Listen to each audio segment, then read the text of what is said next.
Okay, sailors, this has to be a record because I believe this is the fourth video I've filmed today. Most of them short ones, but I believe the first one was a good update as I left Charleston, South Carolina this morning, late, about 10:25 or so. Of course, again, due to some issues getting fuel, etc., etc. I want to show you this cool shot here, where I just anchored up about an hour ago at the end of a long day, 8 hours of steaming 39 miles from Charleston north to a little village behind me called McClellanville, South Carolina.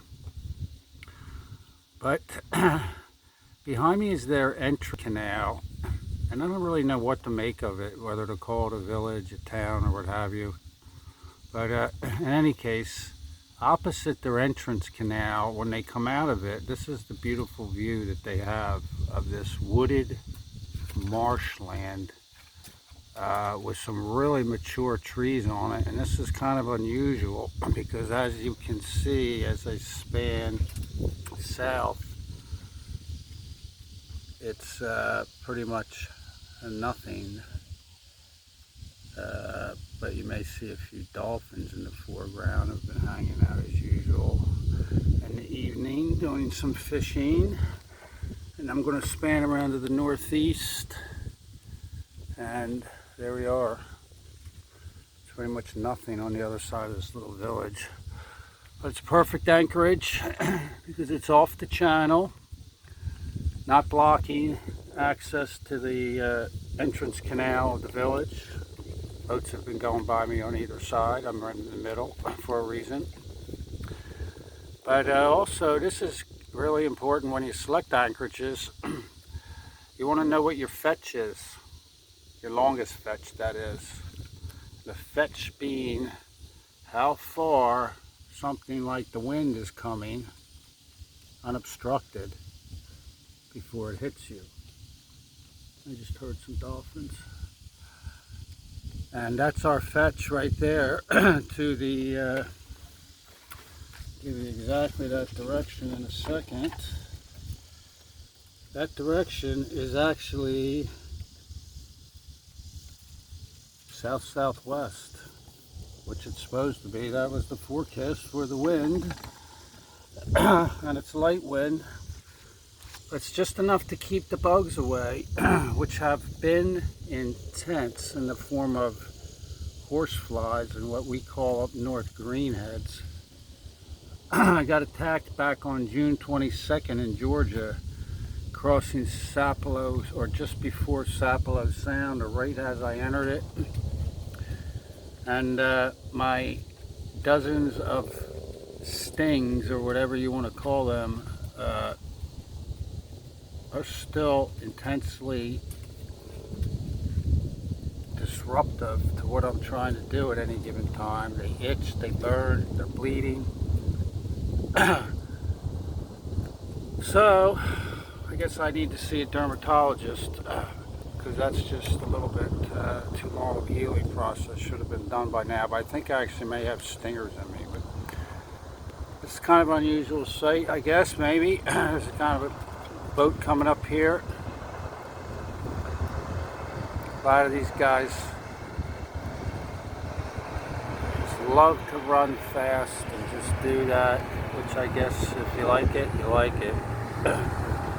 To me, I notice when I look at people that run these fast boats, and that one's got 3 large engines on it, they don't even look at stuff. I mean, they just zoomed right by this beautiful shot that I'm showing you now of this island. It's not really an island, it's a wooded marshland. It's a wooded area of a marshland. And they probably didn't even look at it. Maybe that's because they're locals and they see it all the time. But you know what they say? It takes someone that's not a local to really sometimes show the locals what they have right in their backyard to appreciate. I want to show you something also. I don't know if you can see it from here, but right at the end of that wooded area, that little clump of trees at the end. In front of it is a big white cross, and I would estimate it's about 10 feet high from looking at it from this distance. In the marshes, actually. Maybe it's on dry land there, but it kind of looks like it's actually in the marshes. It's interesting. I don't know why. I'd like to know the story behind that. There's always a story. Sometimes those stories need to be told too. Okay, ending a beautiful day, a productive day, a good run of 39 miles. Didn't see anything of Charleston but the marina, but that's fine. I'm not sightseeing. I'll see it another time. Our mission is to get to Norfolk here as soon as possible and then beyond. So that's it, folks. Just a little bit more than 400 miles south of Norfolk at this point, which at my current rate, can't do 40 miles every day, but if I could, that would only be 10 days. So let's call it 2 weeks, maybe a little bit longer before I hit Norfolk. 14, 15 days, so 22nd, 23rd, third week in July sometime gives me 10 days from there probably to Cape May. Again, first week of August. Looks like we're on track for that. Not trying to push it, but I think that's the schedule as it'll fall out from here. Alright, enough of that. Trying to stay out of the sun because I've been in it all day, so I'm going to go below. Already done the chart work. Actually, I didn't do it now. I did it days ago, actually, in Beaufort, I think. But I'm all set to go on my distances anyway. It's a pretty easy run, so I don't have much course work to do as far as plotting courses and stuff, thankfully. But that's not too hard, so if I have to spend a half hour doing that, it's no biggie. I'll do it tomorrow morning probably, if I need to. And I don't think I need to anyway. That's it. So you can see we have some markers there. Maybe you can see. I'll show you this one over here. That's a flashing green. I believe it's 55 or 155, forget. There's another one there. There's a red beyond it, and there's a green. So we came from the left side of that red, around the back side of that green, front side of this green, and here we are.